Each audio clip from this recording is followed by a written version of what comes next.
Ceux qui ont chassé les Français, les Américains, les Allemands, ça y est, ils ont vaincu le terrorisme.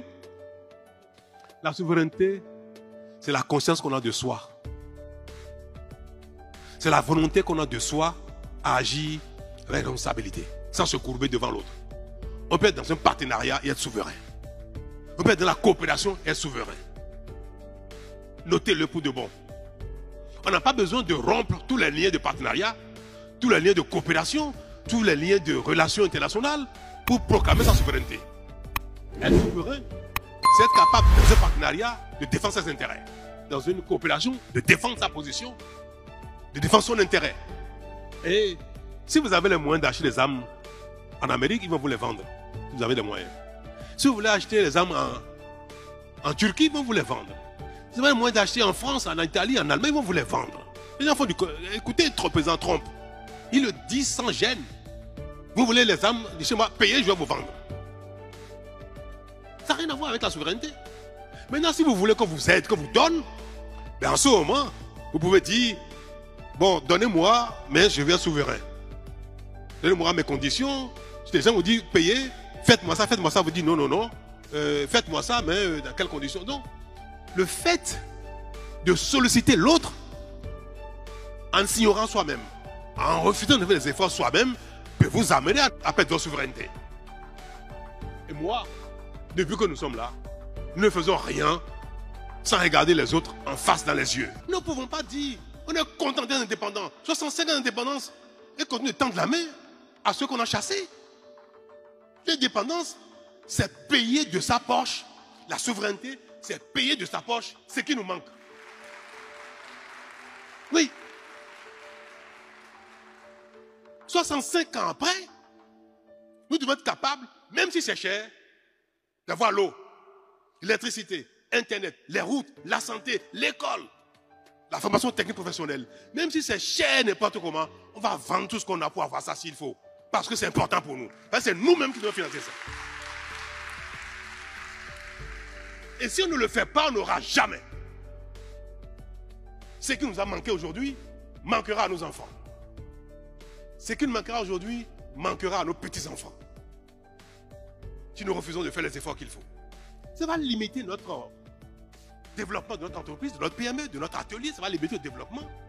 Mais si on réussit à le faire en qualité, et que aussi le courant va partout dans les plus petits villages, les gens ne seront plus tenus de venir à côté de nous travailler parce qu'eux aussi ont le courant là-bas. Et je vais me développer moins parce que je perds trop le courant. Et mon enfant, mon frère qui est au village, il va lui aussi se développer. Parce que j'ai payé cher le courant, mais ça a permis de lui amener le courant à lui aussi. Il va se développer. C'est ça, la dynamique communautaire. C'est ça la souveraineté. C'est ça l'indépendance. C'est ça la souveraineté.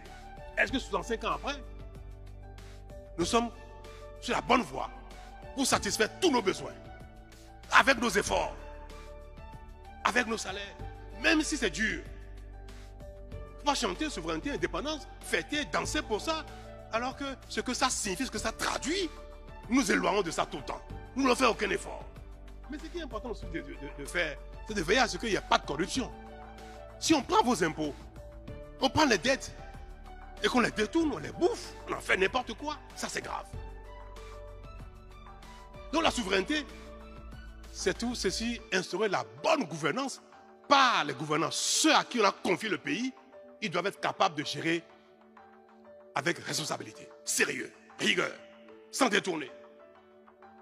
Moi, quand je vois les gens, les Béninois, j'aimerais que leur principale récrimination, reproche, c'est les questions de mauvaise gouvernance. Mais on n'en parle jamais. Moi, ça me frustre de ne pas voir mes concitoyens donner plus d'importance à la bonne gouvernance qu'au reste.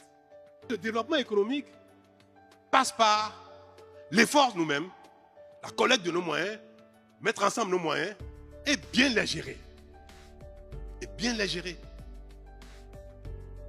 Donc, lutter contre la corruption, lutter contre la mauvaise gouvernance et critiquer, faire attention, réprimer les détournements des ressources. C'est dans cela que je voudrais vous rassurer de ce que la loi Pour conclure, si il y a des aspects qui ne sont pas encore suffisamment incitatifs pour l'investissement, au contraire, il faut rajouter ça. Donc je vous demande à M. Guntobo de réfléchir pour voir qu'est-ce qu'il faut rajouter à la loi pour que ce soit encore plus incitatif pour l'investissement. On veut que les Béninois ne quittent pas ici pour aller investir ailleurs. Regardez ce qu'il faut enlever encore pour favoriser l'investissement. Ne regardez pas ce qu'il faut rajouter pour contraindre l'investisseur. Pour que l'investisseur se dise, dans la salle, il y a des gens qui ont leur propre PME, qui ont leur atelier eux-mêmes, qui ont leur industrie eux-mêmes, qui ont leur business eux-mêmes. Vous, n'est-ce pas? Est-ce qu'on se sépare facilement d'un employé, d'un collaborateur qui est bon? Jamais. Quelqu'un dit jamais. Vous avez entendu? L'entrepreneur, l'investisseur ne se sépare jamais de son employé qui est bon. Même s'il est capricieux, l'employeur fait tout pour le satisfaire. Et ça, c'est une donne importante. Les entreprises, les fermes, les PME, l'atelier, celui qui a son salon de coiffure. S'il y a une coiffeuse qui est là, qui est très bon, elle a la dextérité, tout le monde vient et on veut que ce soit elle qui coiffe. Cet employé-là, la patronne fera tout pour la garder, même si elle est capricieuse. Même si des fois elle vient en retard, elle va faire comme si elle n'a pas vu. Oui. Ce qui sécurise l'emploi, c'est la qualité de l'employé. Ce n'est pas les tests pour le protéger, c'est la qualité. Et ce qui fait le développement, c'est la qualité des prestations. Pour se développer, que chacun soit bon, il sécurise sa place. Celui qui n'est pas bon, c'est lui, on ne se sépare pas facilement de lui. Notre souveraineté, notre développement passe par le sérieux, la rigueur, l'investissement et des lois qui favorisent tout ça. Et que si chacun veut lire avec attention ces lois-là, veut faire des critiques sur ces lois, veut faire des propositions d'amélioration, il faut qu'on ait ça à l'esprit. C'est ça qui doit nous guider pour faire les commentaires sur la dynamique, la stratégie, les lois que nous prenons. Parce qu'on a un objectif, on veut que le Bénin se développe. Si c'est ça le vecteur, le fil conducteur de nos stratégies, de nos lois, de nos réflexions, nous allons avoir les tests qu'il faut, nous allons faire les choix qu'il faut pour que le Bénin, dans 5, 10, 15, 20 ans, soit un pays développé et c'est à notre portée.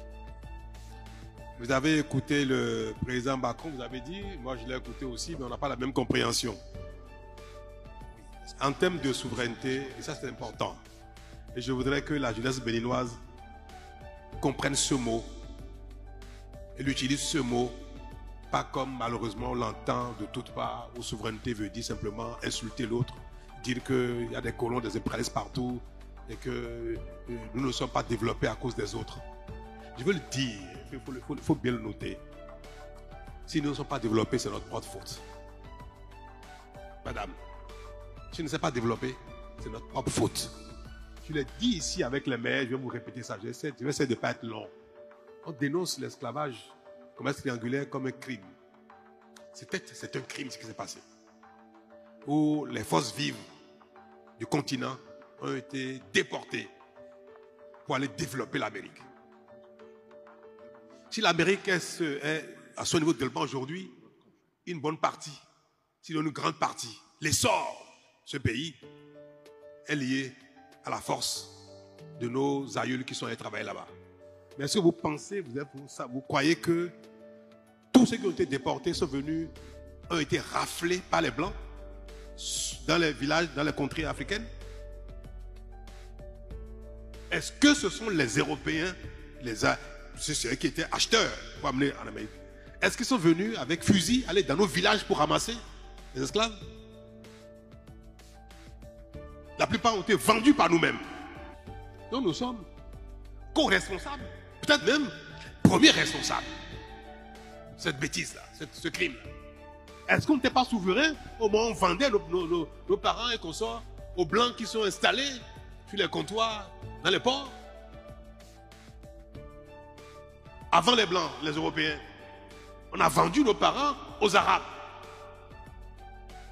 On n'était pas souverain? Madame, je ne vais pas juger nos ancêtres, les consommer, tout ça. Avons-nous les moyens d'acheter les armes, les munitions qu'il faut pour lutter contre le terrorisme? Qu'est-ce que ça va avec la souveraineté? Ceux qui ont chassé les Français, les Américains, les Allemands, ça y est, ils ont vaincu le terrorisme? La souveraineté, c'est la conscience qu'on a de soi. C'est la volonté qu'on a de soi à agir avec responsabilité, sans se courber devant l'autre. On peut être dans un partenariat et être souverain. On peut être dans la coopération et être souverain. Notez-le pour de bon. On n'a pas besoin de rompre tous les liens de partenariat, tous les liens de coopération, tous les liens de relations internationales pour proclamer sa souveraineté. Être souverain, c'est être capable, dans un partenariat, de défendre ses intérêts. Dans une coopération, de défendre sa position, de défendre son intérêt. Et si vous avez les moyens d'acheter des armes en Amérique, ils vont vous les vendre. Si vous avez des moyens. Si vous voulez acheter les armes en Turquie, ils vont vous les vendre. Si vous avez les moyens d'acheter en France, en Italie, en Allemagne, ils vont vous les vendre. Les gens font du... Écoutez le président Trump. Il le dit sans gêne. Vous voulez les armes de chez moi, payez, je vais vous vendre. Ça n'a rien à voir avec la souveraineté. Maintenant, si vous voulez qu'on vous aide, qu'on vous donne, ben en ce moment, vous pouvez dire, bon, donnez-moi, mais je vais être souverain. Donnez-moi mes conditions. Si les gens vous disent, payez, faites-moi ça, vous dites non, non, non. Faites-moi ça, mais dans quelles conditions? Donc, le fait de solliciter l'autre en s'ignorant soi-même, en refusant de faire des efforts soi-même, peut vous amener à perdre votre souveraineté. Et moi, depuis que nous sommes là, nous ne faisons rien sans regarder les autres en face dans les yeux. Rien.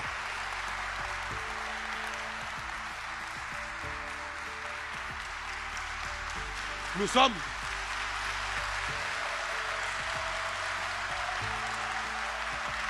merci.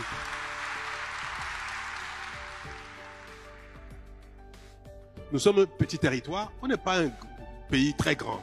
Nous sommes un territoire petit en termes de superficie. Nous sommes bientôt 13 millions d'habitants. Nous ne sommes pas très nombreux, nous sommes un petit pays en termes de population. Mais nous sommes un pays fier. Nous sommes un pays grand. Pas notre volonté, notre ambition, même si nous n'y sommes pas encore. Laborieux, nous sommes capables de travailler. Et nous discutons avec chacun dans cette position. Petit territoire, petite population, mais grand peuple. Et ça, il n'y a pas plus souverain que nous. Et nous voulons corriger nos erreurs du passé. Nous voulons gommer les mauvaises images qui nous collent à la peau pour dire nous sommes déjà un autre pays, un autre peuple, une autre nation. Tout ce que nous ne parvenons pas à faire, ce n'est pas la faute des autres. Il y a plein de choses que nos moyens ne nous permettent pas de faire. Ces choses-là que nous ne parvenons pas encore à faire, c'est parce qu'on n'a pas encore les moyens. C'est parce qu'on n'y est pas encore. Mais c'est parce que nous sommes sous la domination de quelqu'un. Je veux venir à la question de la démocratie elle-même, parce que la question de la souveraineté est en lien direct avec la démocratie. Ce modèle-là. Le choix libre des citoyens pour ceux qui vont les gouverner. Mais nous avons dit et nous avons constaté que depuis longtemps, nous ne parvenons pas à choisir les dirigeants qu'il faut, à créer les ensembles de gouvernants pour une action publique efficace. Une fois, on a dit renouveau, renouveau, renouveau, changement, révolution, du fait que le modèle de démocratie n'a pas permis le développement. Arrive 2016, on fait le diagnostic. On constate qu'on va en politique pour voler le Bénin. On se met ensemble dans les partis politiques et qu'on sort pour couper chacun sa part. Il y a des centaines de partis politiques. Celui qui a la charge principale, président de la République, il doit négocier avec chaque groupe politique, dit ce que je te donne pour que j'ai ton soutien. Ce qu'on te donne là, c'est quoi? Ben, politique, c'est matériel. Donnez-moi la direction des douanes. Donnez-moi le poste de receveur de telle douane, de telle frontière. Donnez-moi le directeur des impôts. Donnez-moi le port autonome. Donc chaque groupe politique, soi-disant groupe politique, prend une part du pays pour sa poche. Et ça ne sert pas le pays, ça ne grandit pas, ça ne grandit pas, on ne faisait rien avec. Je suis arrivé en 2016, je vais donner cet exemple-là, vous le savez. Un partisan vient me voir. Monsieur le Président, donnez-moi la direction générale du port autonome de Cotonou. Et déjà en ce moment, on commençait à dire que le Bénin n'est pas un gâteau pour les partisans, pour les partis politiques. Ce n'est pas un gâteau. On ne vient pas en politique pour partager le gâteau. C'est ça qui se passe au Bénin. Je dis, mais pourquoi vous voulez être directeur général du port autonome de Cotonou? Vous avez une expertise particulière en termes de gestion des quais, des navires, de ceci et qu'on sort, de la stratégie et qu'on sort. Non. Je dis, mais pour moi, ta formation même ne permet pas de prendre efficacement le port. Ça fait longtemps que le port du Bénin, vraiment, est dans un état pas bien. Et il faut il dit, non, monsieur le Président, je vais faire ce qu'il faut. Mais je vais vous promettre quelque chose. Si vous me donnez le port, pour chaque élection communale, législative, présidentielle, tout ça, dans ma localité, je ne vous demanderai pas un sou. Vous ne me donnerez plus un franc. Je m'occupe de ma zone sans vous solliciter et nous gagnerons toutes les élections dans ma localité. J'ai dit, ah, c'est pour ça que vous voulez être DG du port? Oh, j'ai dit, mon cher ami, tu es disqualifié sur le champ.